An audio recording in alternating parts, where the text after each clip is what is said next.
យ៉ាមសំអូននិងយ៉ានលីនដាផ្អែមល្ហែមដោយគូស្នេហ៍ថ្មីថ្មោងក្រោយចំណងអាពាហ៍ពិពាហ៍ផ្សះផ្សាជាថ្មីបានជិត2ឆ្នាំចាស់បើគិតមកដល់ពេលនេះរយៈពេលប្រមាណជិត2ឆ្នាំមកហើយដែលចំណងអាពាហ៍ពិពាហ៍របស់តារាចម្រៀងរៀមច្បងលោកយ៉ាមសំអូននិងភរិយាគឺអ្នកនាងយ៉ានលីនដា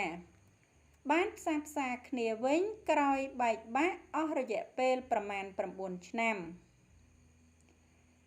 ចាស់ក្នុងនោះដែរការវិលជួបជុំសាងចំណងអាពាហ៍ពិពាហ៍ជាថ្មីរបស់លោកយ៉ាំសំអូននិងអ្នកនាងយ៉ានលីនដាបានធ្វើឲ្យអ្នកគាំទ្រជាពិសេសមិត្តក្នុងសិល្បៈសាទរដល់គូស្វាមីភរិយាមួយគូនេះមិនដាច់ពីមាត់លើសពីនោះ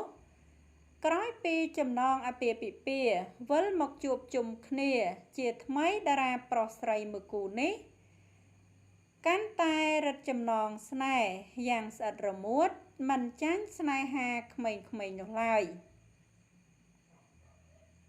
ចាស់ជាការពិតណាស់បើទោះជាអ្នកនាងយ៉ានលីនដាត្រូវ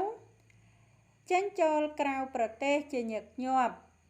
មិនបាននៅក្បែរស្វាមីគ្រប់ពេលក៏ពិតមែនប៉ុន្តែក្រោយចំណងអាពាហ៍ពិពាហ៍វិលជួបគ្នាលើកនេះលោកយ៉ាំសំអូននិងអ្នកនាងយ៉ានលីនដាមិនត្រឹមតែជោគជ័យក្នុងជីវិតគ្រួសារនោះទេពោលគឺសំបីតែការរកស៊ីរបស់អ្នកទាំងពីរលើផ្នែកតន្ត្រីក៏ជោគជ័យដូចគ្នាដែរ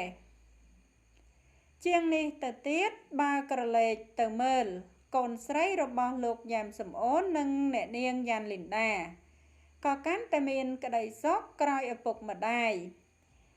ជានាគ្នាវិញលើសពីនោះក្រុមគ្រួសាររបស់